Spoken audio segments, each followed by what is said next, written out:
Super seru di sini. Nah, kali ini kita akan bahas lagi nih terkait perdevil-nomian atau buah iblis. Nah, mari tanpa basa-basi lagi kita langsung saja. Wadaw. Closed doors, I'm a fool for your love.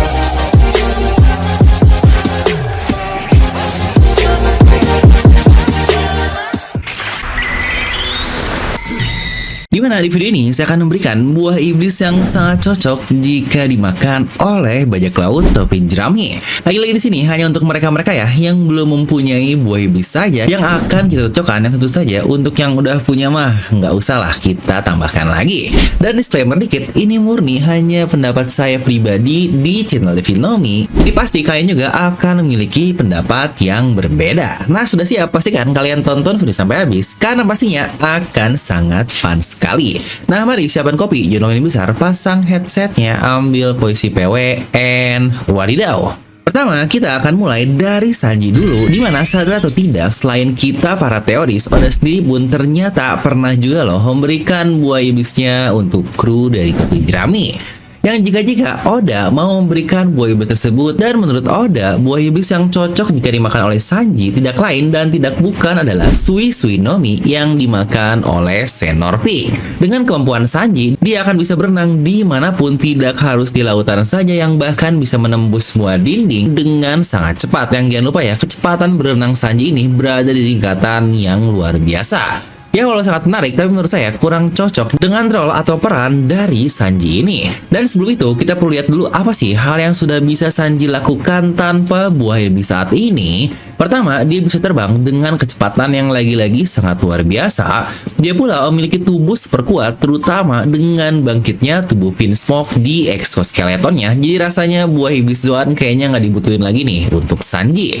Ini pula akan mencoret buah iblis yang dapat terbang seperti Zoan dari Marco atau Kaido, dan Sanji pula dia saat ini dapat mengeluarkan api dari tubuhnya, bahkan dia bisa mencapai api biru di Ifrit Jambenya. Jadi kemampuan seperti merah-merah dan magma lagi-lagi bisa kita coret. Dimana untuk mengimbangi apinya, yang bakal keren kali ya kalau Sanji juga memiliki kemampuan es dari Kuzan dan membuatnya menjadi manusia api dan es secara bersamaan. Atau bahkan ada yang berkata jika Sanji punya buah iblis dari Shirohige di Gura-Gura Nomi, dan dengan itu tendangannya akan menjadi tendangan yang paling luar biasa di serial ini. Tapi ya, buah Gura-Gura ini siapa yang makannya juga pasti efeknya bakal sangat gila. Nah, menurut saya ada satu buah iblis yang sangat cocok jika kita nggak harus ngomongin lah masalah buah iblis terkuat atau apapun itu. Karena balik lagi, kita harus menyesuaikannya dengan peran yang dimiliki oleh Sanji, yaitu sebagai koki. Dan menurut saya buah iblis yang cocok adalah Hana Hananomi yang dimakan oleh Robin. Dia dapat menciptakan tubuh tumbuh tambahan untuk membantunya memasak. Dia pula dapat menciptakan kaki dimanapun yang pastinya akan membuat serangan Sanji lebih banyak lagi. Dan bayangkan kaki raksasa seperti Robin dilapisi haki yang wah, tendangannya pasti bakal wadaw banget. Lanjut adalah Jinbei. Ya, memang untuk hal ini perlu diingat ya, jika kita memberikan buah iblis kepada Jinbei yang notabene seorang fishman, maka dia akan kehilangan kemampuannya untuk berenang. Ya, samalah seperti Jack dari bajak laut Kaido, yang berarti kemampuan buah iblisnya harus jauh lebih baik dari kehilangan yang dia dapatkan atau harus surplus. Yang secara luar biasa, Oda pun ternyata memberikan jawaban yang sangat-sangat masuk akal sekali, yang bahkan kita lihat langsung di manganya, yaitu Jinbei kecil, yakni seorang Seraphim dari Pacifista buatan Vegapunk. Di situ Vegapunk memberikan buah iblis yang sangat cocok sekali, yaitu Sui Sui Nomi yang dimakan oleh Senor Pink tadi, yang Oda sarankan untuk Sanji. Yang bukankah itu adalah hal yang sangat sempurna sekali, di mana Oda langsung mengimplementasikannya dalam sebuah cerita. Jinbei dengan fishman karate, kemampuan berenang yang jauh lebih baik dari fishman lain walau dia bukan duyung, kemampuan pula yang dapat memanipulasi cairan untuk menyerang, yang bukankah sangat cocok sekali Oda berikan kepada Esam. Jadi jika harus makan buah iblis, saya sendiri setuju dengan Oda untuk Jinbei ini, dan kita sekarang berpindah ke engineer kita, yaitu Franky. Dimana Oda memberikan buah iblis Buki Buki Nomi yang dimakan oleh Baby Five padanya, sangat cocok untuk Franky yang seorang cyborg agar dapat menciptakan senjata apapun yang dia inginkan.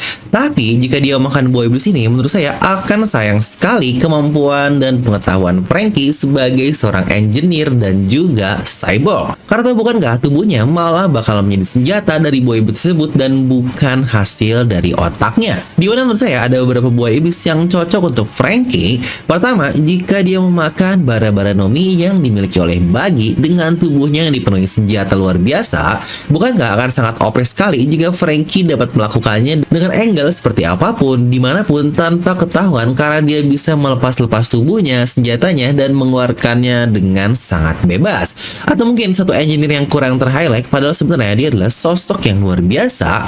Tentu saja dia adalah Eustace Kid dengan buah iblisnya Jiki Nomi. Kemampuan itu membuatnya dapat mengontrol medan magnet dan Kid bahkan dapat menciptakan senjata perang dari besi rongsok doang.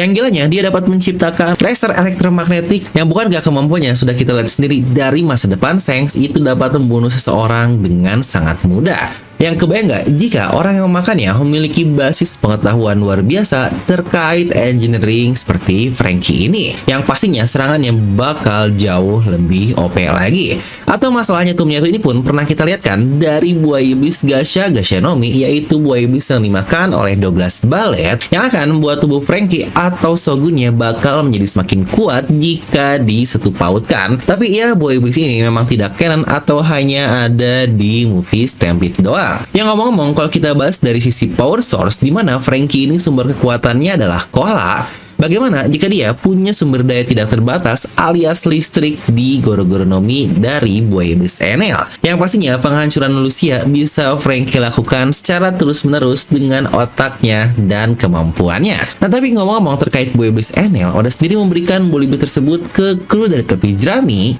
Dan sudah jelas orang itu adalah navigator kita alias Nami. Hal yang sangat masuk akal mengingat Nami sendiri sangat mengerti tentang cuaca, namun rasanya bakal jadi percuma ya untuk Klimatak dan Zeus kalau Nami akhirnya memiliki kemampuan listrik yang sangat luar biasa dari Enel. Dimana jika disesuaikan dengan role-nya sebagai navigator, ya emanglah buah iblis Goro-Goro tadi akan sangat cocok sekali. Dan juga buah iblis angin yang entah apakah dimakan oleh dragon atau memang masih free, kita belum tahu. Itu pun akan menjadi fondasi yang luar biasa karena lagi-lagi angin adalah hal yang paling penting dalam pelayaran di lautan. Ya jika dari sisi serangan, Nami seharusnya udah oke lah ya. Klimataknya bisa melakukan berbagai macam hal. Namun kurangnya, karena Nami ini wanita yang kurang gesit, mau dikasih Zoan biar gerak cepet, tapi kayaknya sayang banget ya karakter cantik Nami harus menjadi petarung di sisi depan. Mungkin menurut saya buah iblis yang cukup cocok untuk Nami ini adalah buah iblis Big Mom di Soru Nomi, mengingat dia ini adalah tuan yang sangat keras sekali ke budak-budaknya. Dengan buah iblis ini Nami dapat memberikan homings untuk air, udara, dan semacamnya, dan dia dapat dengan mudah untuk mengatur navigasinya di bajak laut topi jerami. Dan mungkin soal fokusnya nanti takut karena kecantikan dari Nami yang seharusnya ini bakal OP juga. Next adalah sniper kita, yaitu God Usopp. Oda sendiri memberikan dia buah iblis Pocket Nomi dari Komandan Shirohige yang mempermudahnya menyimpan semua kebutuhan perangnya. Yang sejujurnya ini sangat oke sih, tapi rasanya kurang cocok dengan skill dari sniper Usopp. Di mana mengingat sekarang Usopp serangan-serangannya didasari oleh tanaman-tanaman yang dia dapat dari Herakles Sun, yang apakah akan luar biasa jika dia makan buah iblis dari Ryokugyo. Dia dapat menumbuhkan biji-biji senjatanya dengan sangat instan dan sangat mudah sekali karena lagi-lagi dialah alam ini sendiri. Ya tapi kalau gitu sebenarnya Usopp nggak perlu lagi lah menjadi seorang sniper karena bukankah buah iblis Ryokugyo emang dasarnya sudah sangat OP. Dan tentu saja menurut saya buah iblis yang sangat cocok buat Usopp adalah Giro-Giro Nomi yang dimakan oleh Violet. Ya benar, dengan kemampuan menembak ulungnya yang sangat luar biasa yang bahkan berkali-kali kita lihat dengan angin yang kencang pun Usopp dapat menembak dengan sangat baik seperti di Enies Lobby, atau bahkan musuh yang tidak terlihat dengan beberapa tir serangan seperti di Dressrosa. Usopp sangat presisi dalam serangan jarak jauhnya, yang jika Usopp bisa melihat lokasi musuhnya dengan sangat presisi juga, yang bahkan jarak dari Giro-Giro ini sangat-sangat jauh sekali, yang bahkan bisa satu pulau lebih, yang berarti mau sejauh apapun musuhnya, mau berada di lokasi blind spot seperti apapun akan dapat Usopp lakukan jika memiliki kemampuan untuk dapat melihat segalanya. Dan terakhir nih, sosok yang sudah kita tunggu-tunggu tentu saja dia adalah Baba babang Zorojuro. Di mana Oda sendiri memberikan buah iblis Kaido kepada Zoro, tapi bukan untuk Zoronya ya, melainkan untuk pedangnya. Ya memang dasarnya buah iblis dari Kaido ini udah buah iblis yang sangat overpower. Yang jika dimakan dengan Zoronya, ketahanan tubuh yang luar biasa yang dimiliki oleh Zoro akan dipadukan dengan tubuh naga yang, wah ini Zoro makin durable banget. Dan karena dia pendekar pedang, banyak sih yang memberikan list buah iblis yang bagus jika dimakan oleh Zoro, seperti buah iblis dari Vice Admiral ini agar memberikan tangan tambahan dan boom, Zoro bisa menggunakan banyak pedang. Ya oke sih, tapi malas juga ya ngelihat Zoro bentuknya jadi jelek seperti itu.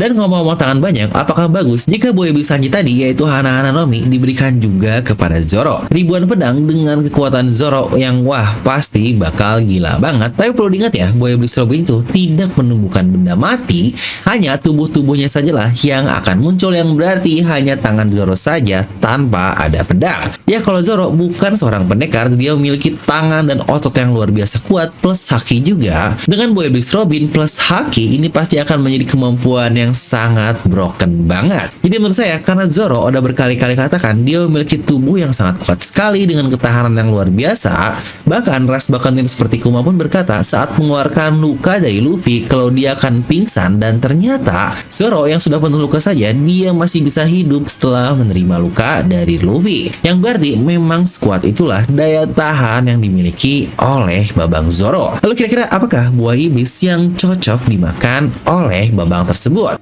Ya benar, menurut saya buah iblis yang cocok dimakan oleh Zoro adalah buah iblis dari Urouge. Walau kita belum tahu apa nama dari buah iblisnya, tapi dari yang kita lihat di Sabondi Archipelago, dia dapat mengubah rasa sakitnya untuk menjadi sebuah kekuatan. Bahkan tubuh Urouge membesar berkali-kali lipat dan kekuatannya meningkat dengan sangat drastis juga. Yang kebayang nggak tuh Zoro dengan ketahanan fisik segila itu saat lukanya dibalikan menjadi kekuatan bakal segila apa? Yang totalnya Zoro malah berubah menjadi raksasa karena saking kuat dari tubuhnya. Dimana pastinya hal ini akan meningkatkan kemampuan fisik dan tentu saja skill berpedang dari Zoro ini. Nah tapi kalau dari kalian sendiri, buah iblis apa sih yang cocok untuk masing-masing kru dari topi jerami? Coba tuliskan di kolom komentar. Dan seperti biasa, semoga kalian suka dengan video ini. Like aja kalian suka, dislike aja kalau suka. Jangan lupa untuk subscribe dan juga share ke teman kalian. Gue Devil pamit, and I'll see you guys next time.